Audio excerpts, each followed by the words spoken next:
ഞാൻ തട്ടിൽപിതാവിനെ കുറിച്ച് ഓർക്കുമ്പോഴും എനിക്ക് തോന്നുകയെന്ന് പറഞ്ഞാൽ ഈ ഇടയ്ക്കാണ് നമ്മുടെ ഫ്രാൻസിസ് മാർപ്പാപ്പ വന്നു കഴിഞ്ഞിട്ടാണ് അനുധാവനം, സഹഗമനം എന്നൊക്കെയുള്ള വാക്കുകൾ കത്തോലിക്കാ സഭയിൽ കൂടുതൽ പ്രതിഫലിച്ച് ഈ അടുത്തായിട്ട് കേൾക്കാൻ തുടങ്ങിയത്.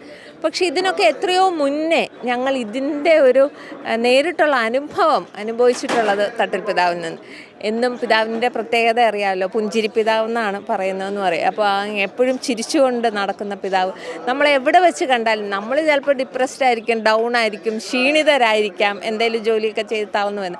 പിതാവിനെ കാണുമ്പോൾ ഒരു 100 വാട്ട്സ് ചിരി ഇങ്ങനെ മുഖത്തുള്ളത് കൊണ്ട് നമ്മളും സ്വയം ഒന്ന് ഉയരുകയും ഉണരുകയും വീണ്ടും ശക്തി ആർജിക്കുകയും ഒക്കെ ചെയ്യുന്ന ഒരു അനുഭവം എപ്പോഴും പിതാവ് പകർന്നു തരുന്ന എനർജി അതാണ്. പിതാവിൻ്റെ മുഖത്ത് നിന്ന് നമുക്ക് ലഭിക്കുന്ന ഒരു ദൈവാനുഭവം അതാണ്. വീണ്ടും ഉദ്ധിതരായി ആ പ്രത്യാശയോടുകൂടി ജീവിതത്തിൽ മുന്നോട്ട് പോകാൻ ആ ചിരിയിൽ നിന്ന് എപ്പോഴും നമുക്ക് കിട്ടാറുണ്ട്. ഞങ്ങൾ അരമനയുടെ വരാന്തകളിലൊക്കെ കൂടെ ഇങ്ങനെ നടക്കുമ്പോൾ എന്തെങ്കിലുമൊക്കെ പണിക്കായിരിക്കുമല്ലോ അവിടെ വരുന്നത്. അതൊക്കെ കഴിഞ്ഞ് ഇങ്ങനെ ആകെ തളർന്നു വന്നാലും പിതാവിനെ കാണുമ്പോൾ നമുക്കും അങ്ങനെ നിൽക്കാൻ പറ്റില്ല. പിതാവിനോടൊപ്പം നമ്മൾ ഉണരും. കയ്യിൽ പിടിച്ച് റെജീന എന്തുണ്ട് വിശേഷം എന്ന് ചോദിക്കുമ്പോൾ അത് ഓരോരുത്തരെയും പേര് ചൊല്ലി വിളിച്ച് പിതാവിൻ്റെ ഒപ്പം പിതാവ് ഇങ്ങനെ കൈ പിടിച്ച് ഇങ്ങനെ നടത്തും കുറച്ച് ദൂരം.